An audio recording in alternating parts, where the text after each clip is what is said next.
আজকে আমাদের যে সংবাদ সম্মেলন, এই সংবাদ সম্মেলনের প্রথম এবং প্রধান দাবি হচ্ছে আমরা ধর্ম সুরক্ষা। বাংলাদেশে তো থানা পুলিশ আছে, কিন্তু তৌহিদি জনতার উৎপাতটা তো সারা বাংলাদেশের মানুষ নিতে পারছে না।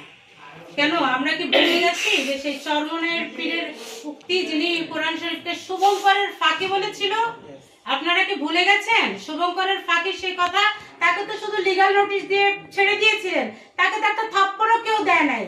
তাহলে তার সেই কথা ধর্ম অবমাননা হয় না?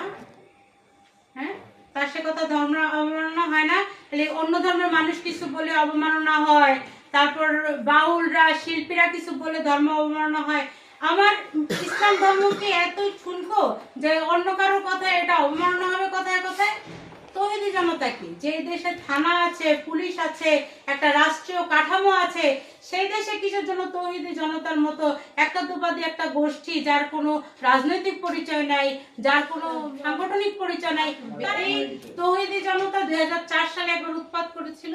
তারপর সেই তৌহিদি জনতা স্বৈরাচার সরকার পালানোর পর থেকে যা উৎপাত শুরু করেছে, নারীদের ওড়না ধরে টানাটানি করে, তারপরে বিভিন্ন জায়গায় নারী ফুটবল বন্ধ করে দেয়, এই তৌহিদি জনতা লাশের গায়ে আগুন দেয়। তাহলে তৌহিদি জনতার কাছে খালি লুটপাট, চোটপাট, হানাহানি, মারামারি, ওর চুল কাটটা দেওয়া, এগুলা আমরা তৌহিদি জনতার কোনো উৎপাত বাংলাদেশে এরপরে দেখতে চাই না।